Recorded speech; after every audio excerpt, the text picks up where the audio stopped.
Good morning, Sunnyvale.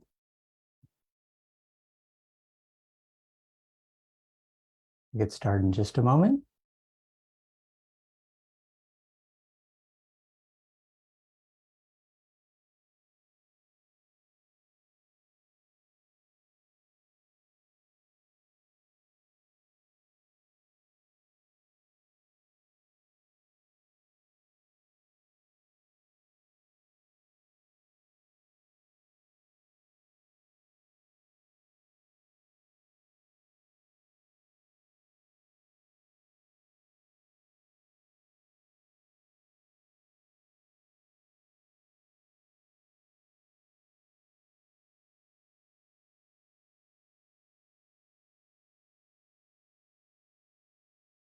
Good morning.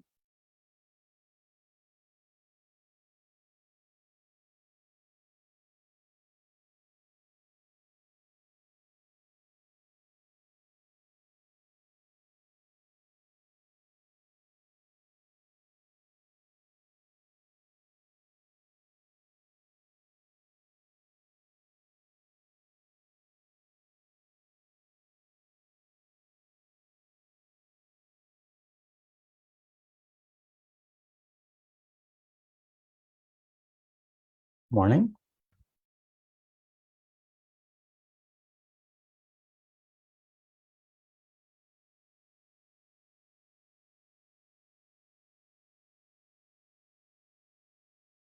Good morning, Sunnyvale.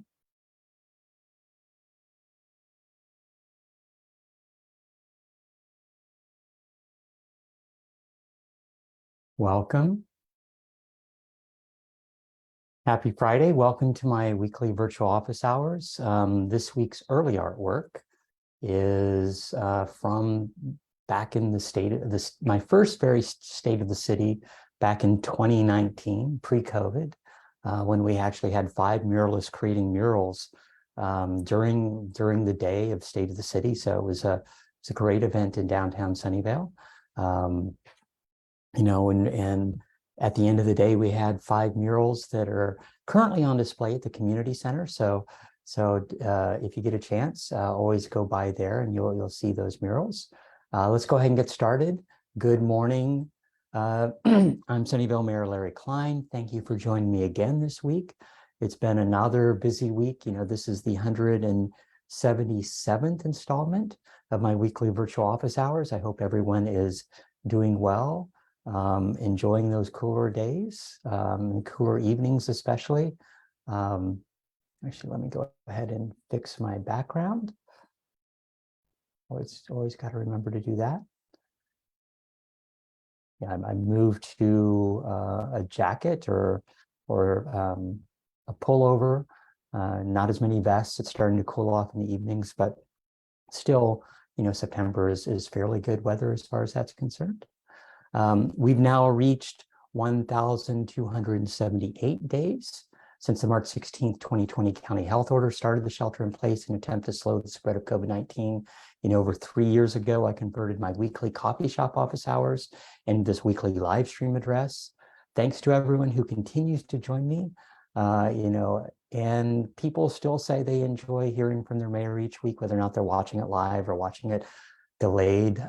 But these weekly addresses allow me to reach a lot more people than my in-person office hours. They gave me a chance to provide you updates, give you some idea of what events are upcoming from a city standpoint, and just to provide some general words of encouragement. So I just want to say thank you for allowing me to continue to represent you and work for Sunnyvale. Most Fridays, just like today, I follow this live stream address with in-person meetings at Being Seen on Murphy Avenue. And today is actually the 7-year anniversary of my very first office hours at Being Seen on Murphy. 7 years ago this week, I got sworn in as city council, a city council member. And, that same Friday, I started having those office hours. And I think it's been great. It's been a great way to meet people and work on whatever their issues are, and basically start some great new ideas. So, if you ever would like to reserve, 15 minutes or 30 minutes to talk to me, just email me at council@larryklein.com. And you can always see my calendar at larryklein.com when my upcoming office hours are. I try to have them every Friday. Every now and then, there's a conference or a meeting or whatever that I can't get out of on Friday mornings, and won't be able to be there instead. Won't be able to be there, but that's the best way to sit down and meet with the mayor if you have an issue, if you have an idea. That's been working out fantastic for 7 years now, and I'm really happy that been able to help so many people during my time on council. Let's go ahead and talk about what's happened at the federal, state, county, and city level over the last few weeks. Last Monday, of course, was Labor Day, so things were a little bit slow. City offices were closed. There were a lot of barbecues over Labor Day weekend around the city, around the county that I attended, but it was a nice break before fall begins, and kind of a last hurrah for the end of summer. Last Wednesday, of course, the California Secretary of Agriculture placed a quarantine on about 112 square mile portion of Santa Clara County, and he's done the same thing in Contra Costa County, but this was because Oriental fruit flies were discovered in Santa Clara and Sunnyvale. And so the quarantine includes all the areas of Santa Clara and Sunnyvale, but also portions of Cupertino, Milpitas, San Jose, Campbell, Saratoga, Los Altos. So it's important to get that word out. But the quarantine will last until June of 2024, and maybe longer if they find additional fruit flies. But vector control urges residents to not move homegrown fruits and vegetables from your property, although they can be processed or juiced or frozen, and then they're available to be shared. But ultimately, they're trying to keep produce as localized as possible. And the Oriental fruit fly is an invasive pest. And, it really, in the state agriculture has been worried about this. There's been outbreaks before, but it's a real threat to California's agricultural industry. And so it's seen, as a big importance to respond. And so from a county standpoint, from a state standpoint, the Oriental fruit flies, they lay their eggs under the skin of the fruit. And then when those eggs hatch into larvae, they tunnel through, and they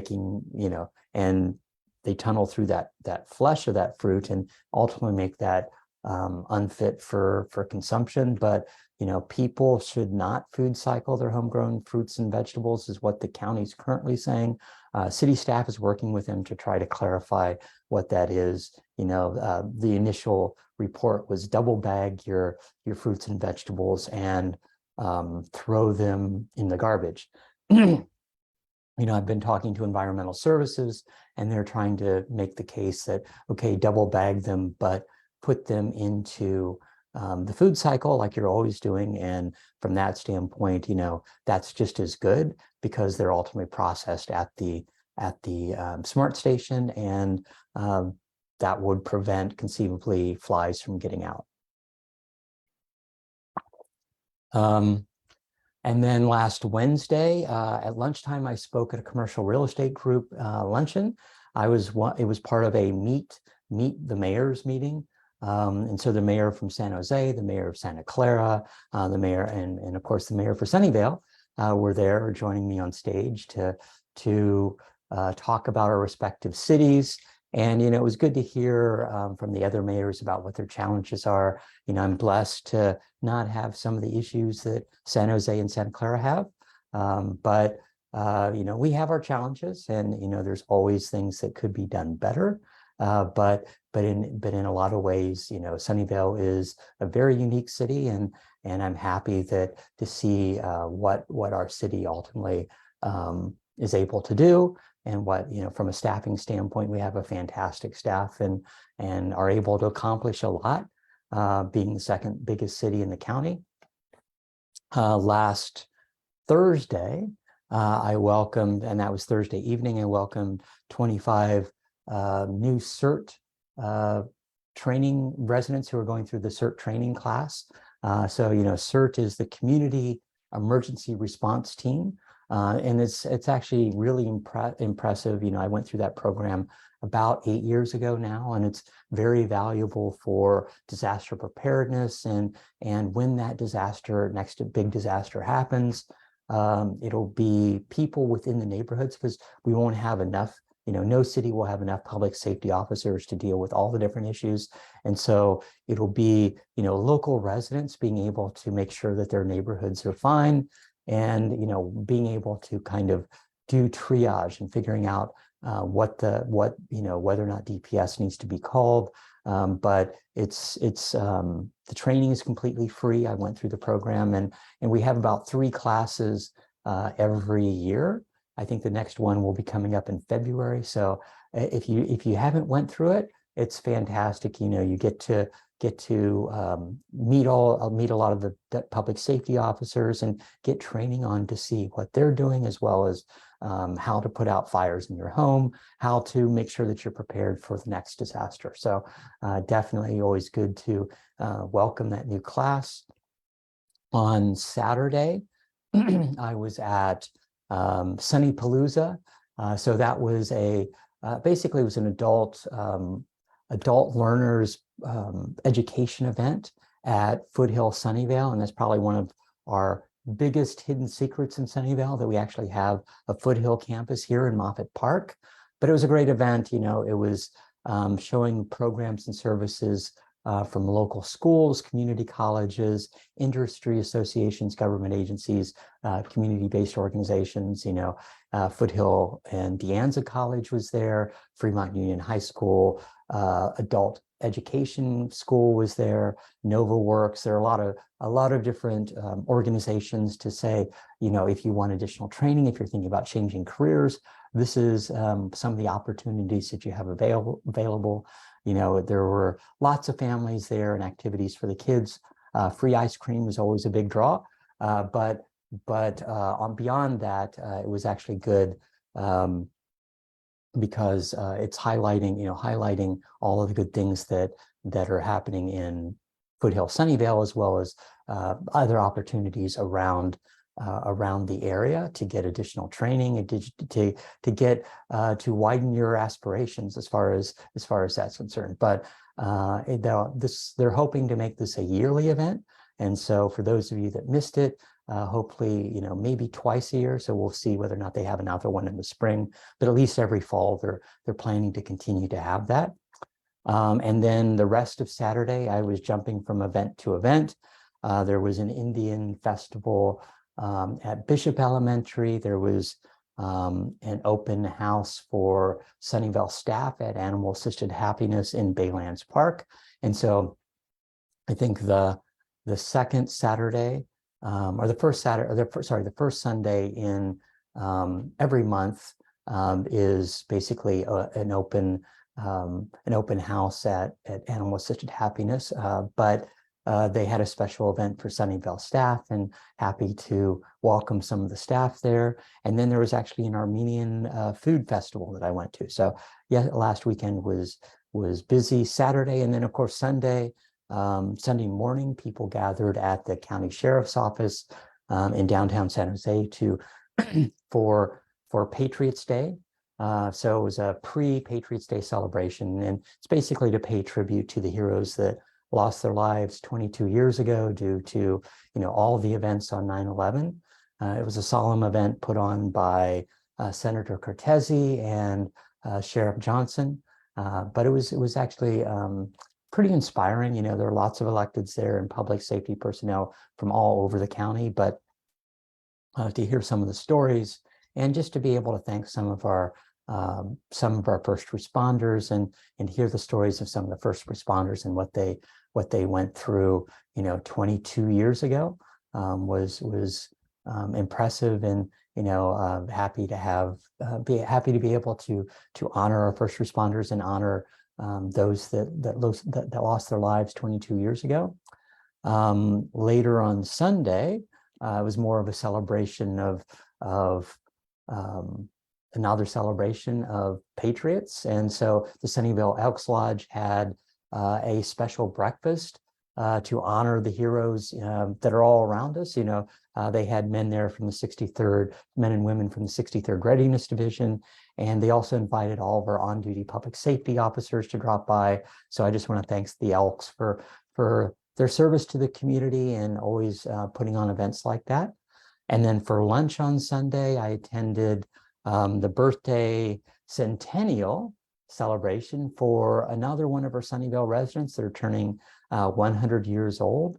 So Nanny Arcelli was surrounded by, friends and family, over 100 people, and she immigrated from the Philippines back in 1979 and had been a resident for Sunnyvale for over 40 years. But it was great to see her family, her and her husband Rupert had a big family, so they had 10 children.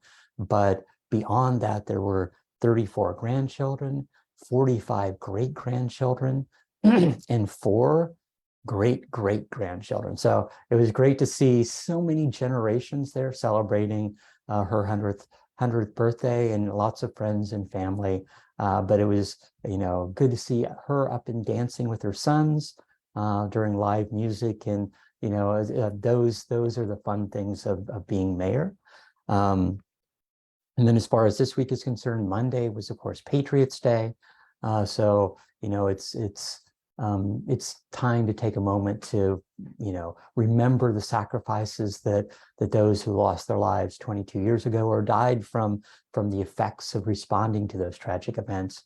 And for me, the world, for all of us, the world changed on that day, 22 years ago. We each have our own stories to tell of where we were on September 11th, 2001. My wife and I were actually in Vancouver, waiting to get on a plane to fly back to the Bay Area. And needless to say, it was many days before we got home. We ended up finally driving back, but it was an ordeal.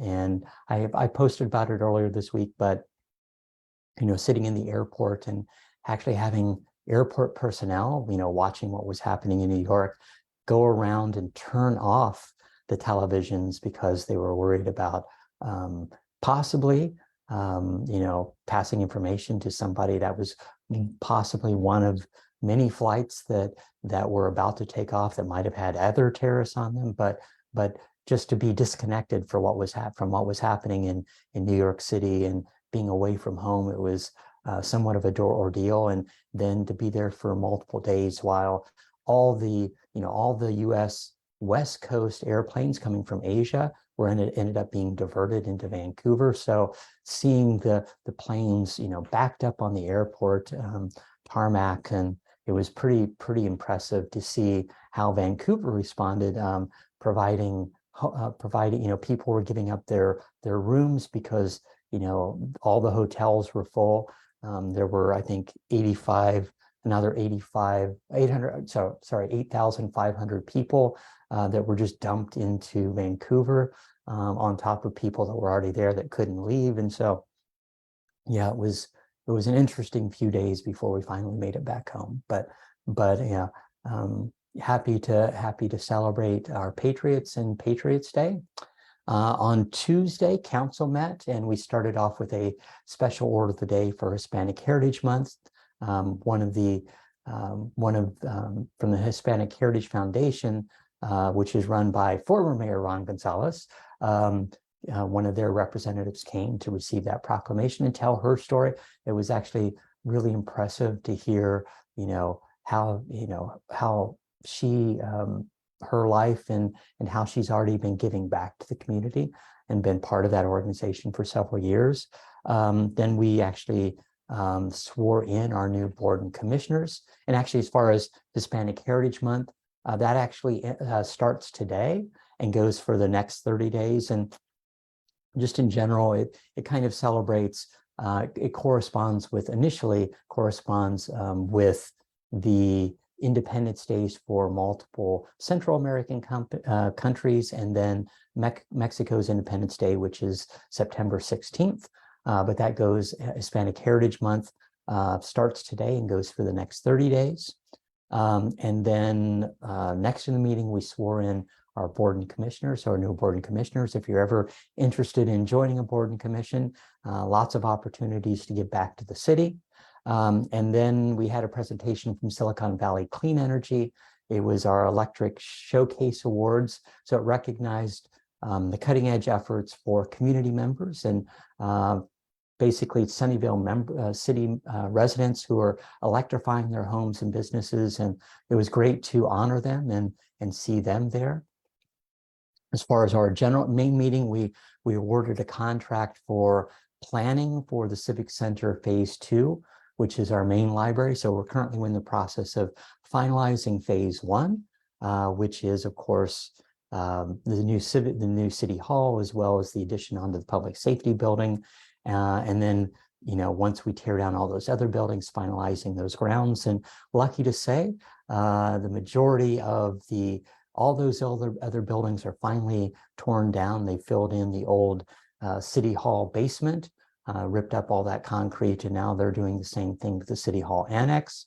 And then also we approved, from the main meeting, we approved some ordinance changes. And as far as the contract for planning for the Civic Hall, Civic Center Phase 2, the main library is trying to finalize what, so in the fall we'll be doing outreach to figure out what people want, what the price tag of that is, as far as whether or not they want renovation of the existing library in addition, or a brand new library. And so there's pluses and minuses on both of those, and then figuring out whether or not we're going to conceivably do that with a bond measure.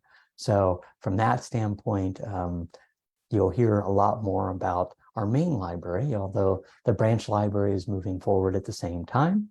And then we approved some ordinance changes to keep our flood insurance discount at 15% for residents. So there's lots of things that cities do with FEMA to make sure that we are, working on documentation on ordinances, like, requirements as far as what the floor heights are for buildings or for, mobile homes. So, a lot of the changes that we made this time was about any mobile home, and the state runs those ordinances on mobile home communities.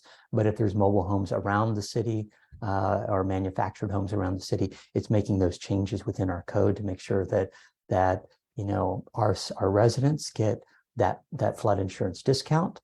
And then on Wednesday of this week, another celebration. Wednesday was actually the anniversary of my first night on council. So 7 years ago on Wednesday, so in September 13th, 2016, I was sworn in after being elected in August in 2016 in a special election. And yeah, it's amazing to see how quickly that time has gone. It's been an interesting 7 years, to say the least. 4.5 years of that as mayor for Sunnyvale. But I just want to thank you for allowing me to serve our city. It's been a bumpy ride at times, definitely with COVID and lots of other events that happen in the city, but I'm happy to be able to make some changes in the city to kind of lead that transition to district elections and having our most diverse council that we've ever had. And seeing the change, seeing positive changes in the city. I got involved with the city 20 years ago, more than 20 years ago, when we were looking at the vision for our downtown, and then never thinking that I'd be on council or ultimately mayor when the majority of that downtown is finally coming to completion. So happy to being able to celebrate that 7 years. Yesterday was actually the 20th anniversary of the Sunnyvale Senior Center. So, it's amazing to see how quickly that's gone. I barely remember it opening back in July of 2003, but there was a luncheon and music and some dancing. Staff actually pulled out a lot of photos and certificates of when that senior center was open, as well as a lot of the photos of the actual construction and everything. And it was great to see, all those photos. So if you go by the senior center, you'll see some of that on display. Lots of photos of that opening event, as well as going back to when there was just a Sunnyvale Senior Club before there was a senior center ever created. And then last night was the end of session. So after months of debate and negotiation and voting, the 2023 legislative session finally came to a close. So lawmakers sent hundreds of bills to Governor Newsom's desk, and I have no idea right now of all the bills that passed through. I know that some of them were finalized earlier this week, but there were still lots that were going to be finalized last night, and whether or not they made it through, whether or not they were postponed until next year to become kind of a 2-year bill. But there was bills on legalizing psychedelics, expanding paid sick leave, strengthening the state's concealed carry gun laws.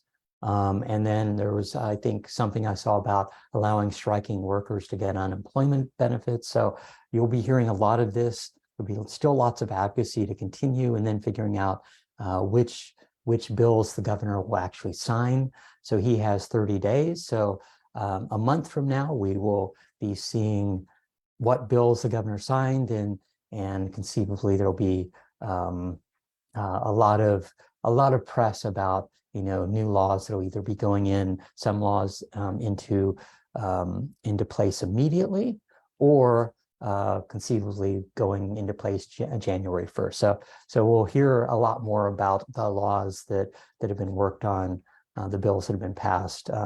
So more on that later.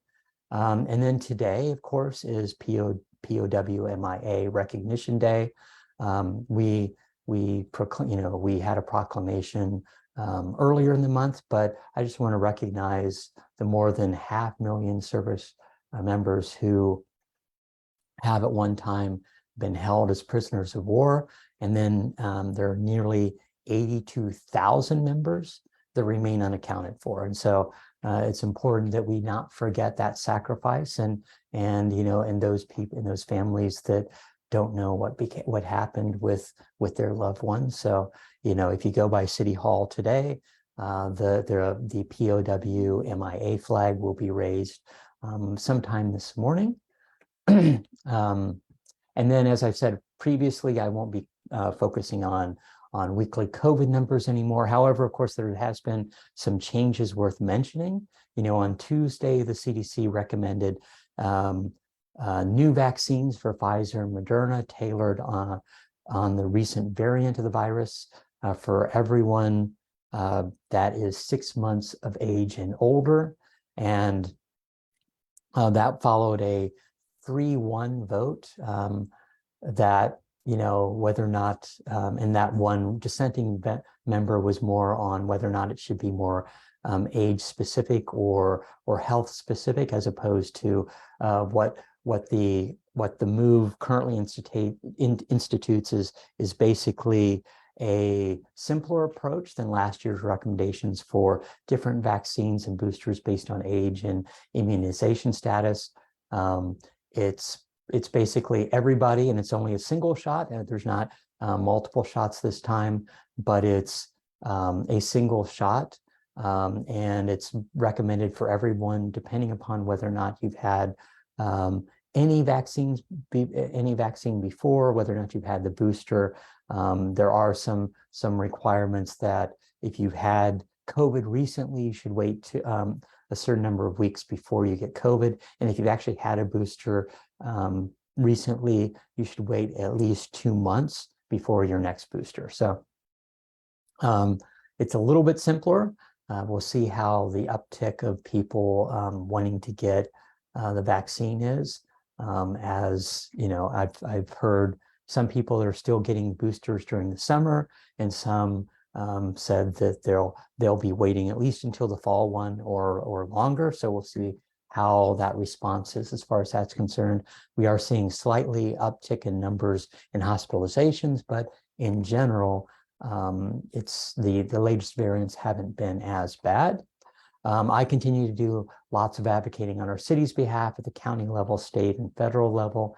Lots of discussions on airplanes, as well as what's happening from a county health standpoint and some unhoused encampments that we have around the city. Let me go ahead and announce some upcoming events this weekend. Of course, the Friends of the Sunnyvale Library will be having their book sale, which happens about every other month. So they'll have their book sale on Saturday, and then on Sunday afternoon will be their bag book sale. So all the books you can fit into a paper bag for $5. So definitely go by the library this weekend. You'll probably see the mayor there. And then our State of the City is only 1 week away, so it'll be happening a week from tomorrow, Saturday, September 23rd. There'll be speeches, so State of the City speech, as well as community award members getting their awards from about 9:30 to 11 a.m. And then from 11 a.m. to 1 p.m. will be tours of the Sunnyvale City Hall. Please consider joining if you've been looking forward to seeing the new City Hall. There's an opportunity. There'll be music. There will be some poetry. There'll also be artwork. So there will be some artists doing some painting throughout the day. So come join the fun event happening a week from tomorrow. And then on Thursday, October 12th at 11 a.m., there'll be a ribbon cutting for Rumble Boxing. That's the new athletic event or athletic club on Tafe Avenue in City Line. So I toured the facility last week, and it was just fantastic inside. So come out for that event. And then on Saturday, October 14th, our firefighter pancake breakfast is back. So that'll be happening at Fire Station number 2. That's right there across from Lowe's at Wolf Road and Arquez. And all the proceeds end up benefiting the Lisa and Roush Burn Foundation. So that's their normal nonprofit that all the benefits from that program go to. But it should be a fun event. Lots of kids, lots of events, or lots of activities for kids and education as far as fire safety and other things. So definitely join that fun event. And then that same day, October 14th, is Day on the Bay. We're still trying to figure out whether or not there's a bike ride from Sunnyvale to Alviso, but hopefully we'll figure that out with the supervisor's office. And then as far as upcoming council meetings, council's next meeting is Tuesday, September 26th, and we'll start with several special orders of the day. Domestic Violence Awareness Month, Active Aging Week, Art and Humanities Month, and also Indigenous Peoples Day. So we'll have some representatives from Muwekma, the Ohlone tribe, coming to City Hall. And then we'll also be looking at approving an increase in construction costs for the Civic Center Phase 1 by about $3.6 million. And I still don't know what all those costs entail, but I'm assuming it's because of the delays, because PG&E wasn't able to disconnect our power and electric, so our gas and electric, which added about 3 or 4 months onto the schedule. So we'll see where that stands. Let me go ahead and get to our weekly questions. If you have a question, just add it in the chat and I'll try to get to it. Lots of new questions this week. Marie asked, what's happening with the Jets at Moffett Field?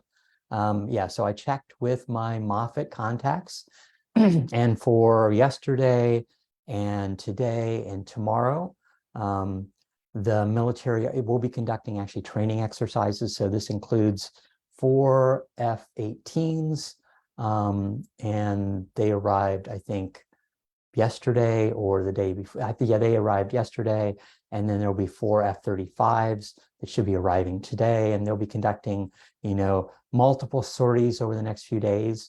So basically today and tomorrow.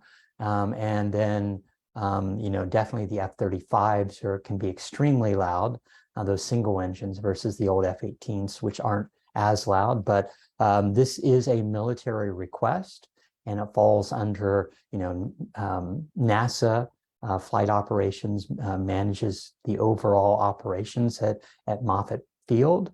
And so this military request falls under that allotment per that lease agreement. So yes, and we have another question, somewhat related. If the car asked, "Hello, Mayor Klein, I wonder if others have called, but for the last few days, we have had military fighter jets making a very loud noise passing overhead.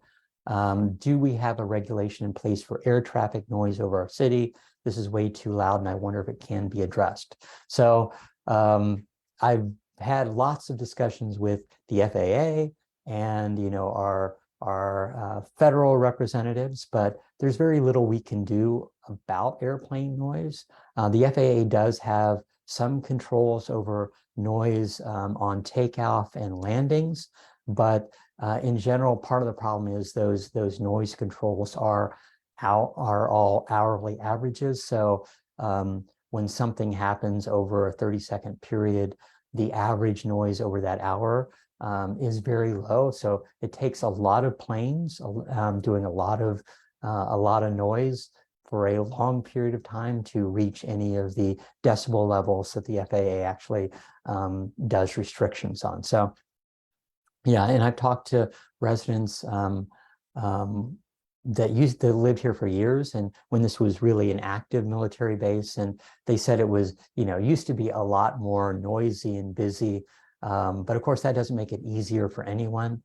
So I have continued having discussions with Ro Khanna's office on FAA approval, and there are some things from that standpoint of what they can do, looking at reducing noise, and there's a whole next gen mitigation. Right now, there's the south flow that comes from San Jose International goes over a kind of the west side of the city, and it's on a very narrow rail, and it's we would like to let's say distribute that noise a little bit more so that it's not flying over the same homes over and over again. And so we're looking at that from a next gen standpoint. But this is something that having an active military base is owned by the federal government. There's little that we can do from a city standpoint, and not for lack of trying, and not for lots of advocacy from that standpoint.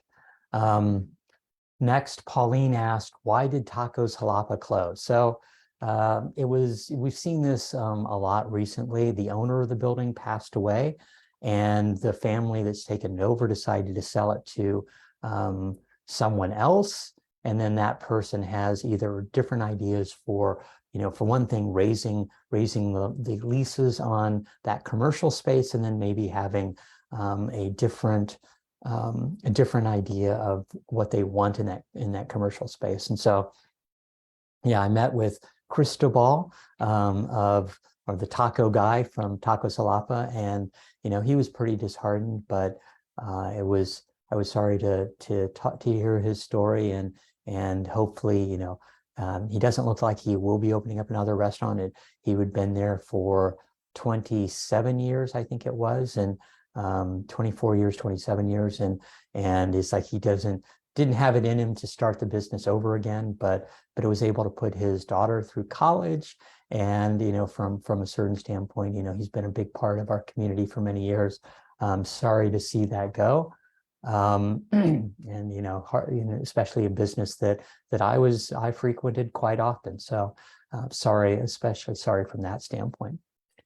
Karen asked, is putting excess rotten produce grown on your property into the food waste recycling bin allowable? Actually, that's the preferred way. So and definitely we're trying to figure out the whole fruit fly quarantine option, but that's one of the things that if you have, a lot of people have lemons or oranges or grapefruit that have fallen from the tree. We have persimmons, so it's almost persimmon season, and you can't keep track of them. You know, we often bring in people to glean our trees, so to provide that fruit to nonprofits or to people in need that might want to use it. But if you have, you know, fruits and vegetables that are, you know, we're always in the battle with the squirrels or sometimes rats, although we haven't had any rat issues for a while, but what you should be doing normally is putting that into your food cycle. Is better than putting into the garbage, because then it just goes to the landfill and ultimately it decomposes and creates methane. So the less of that we can do, the better it is for everyone. Kathy asked, what do we do about the mosquitoes? I get eaten alive by those little guys. Yeah, so the biggest thing is you need to prevent standing water. If you see, you know, standing water, please, you know, ask the owners to take care of that. But, you know, mosquito species have, most mosquito species have about a flight range of 1 to 3 miles. So, you know, just because you see it in your area, you don't know how far a specific mosquito's gone. But yeah, definitely living this close to the bay, there's lots of potential mosquitoes that people are exposed to. And, you know, we've had West Nile virus scares earlier this year. And so they've been, you know, the county vector control has been fogging for that. For the fruit flies, they actually put out bait to try to kill the fruit flies, kill the male. So definitely that's something that's that we continue to try to do from a county vector standpoint, but reducing standing water where mosquitoes breed is the biggest thing. Cam asked last week, hi Larry, thank you for answering my questions. I read in the news about the Oriental fruit fly quarantine. It talks about what people in affected areas should do. However, it only mentioned parts of Sunnyvale. My question is specifically which parts of Sunnyvale are affected. Based on the map, it looks like all of Sunnyvale. Please help clarify. So Cam, thank you for that question. It's led me to a long effort of getting information and working with the county. Yes, it is all of Sunnyvale, and I finally got the county vector control to update their press release earlier this week, you know, and I've also been talking to the San Jose Mercury News to get them to kind of run a correction and follow-up piece. Yeah, it's all of Sunnyvale, it's all of Santa Clara, but they also now mention, you know, Mountain View, Saratoga, Campbell, which are all partially affected, and that affects a lot more from that standpoint, you know, because that also affects the farmers markets and other things. So it's really important that everybody be aware of what they should be doing and trying to prevent that fruit fly spread. Jennifer asked, what is the county doing to kill the fruit flies? So the California Department of Agriculture will be putting bait on the trees and poles around our city, around Santa Clara, and making sure that wherever fruit flies were found, hopefully that attracts additional flies there and then kills them. So the bait contains, I think, an organic pesticide, which will kill the flies. And according to the county, this method is safe for people and pets, but hopefully we will prevent, as far as that's concerned, the spread of the fruit fly. Suzanne asked, will the quarantine affect our farmers market? So yes, it will change operations at multiple farmers markets, ours, Mountain View, Campbell, a lot of the other farmers markets. Many fruits and vegetables will need to be covered up with a cloth or plastic wrap, which will prevent, you know, insects from landing on them and laying their eggs. Vendors will also be required to bring fewer crops to the markets, so leftovers won't be taken back to the farm and conceivably, you know, expand any fruit flies elsewhere. So officials from vector control have already been working with the the farmers markets to talk to them about what fruits and vegetables the fruit flies will be targeting. So we'll see where that goes. We went through this previously, and ultimately, I think it was about 5 or 6 years ago, we actually went through the same sort of thing, and you saw plastic over the fruits and vegetables at the market. Kathleen asked, do you know what type of business will be going into Murphy's Law now that it's been sold? So the building has been sold. I've heard that it's still going to be a bar and maybe upgraded with food options, but no update yet. Gina asked previously, when can I get a tour of the new City Hall? So we're just a week away from that, Gina. Saturday, September 23rd, from 11 to about 1 p.m. Come by, and it's open to everybody. So it should be a great event. Lots of other things going on, but definitely come by and get a tour of our City Hall. Let me see if there's any other comments or questions. Don't see any more questions, although I'm not seeing all the comments pop up. Let me go ahead and wrap up. Thanks for joining me again this week in our, I'll say, anniversary week from a lot of ways. We live in interesting times and new issues come up almost every day, but I just want to know that no matter what challenges we face them together. I'm proud of Sunnyvale and how residents continue to respond to any of the challenges we have. The last few years have not been easy, but I'm just thankful for everyone who helped out in our community, showing generosity, showing kindness, making a difference. Your actions and your attitude make a difference for everyone you meet. Sunnyvale will emerge from this as a stronger community. We're in this together, and we will get through this together. Thanks for listening. Have a wonderful weekend. Goodbye.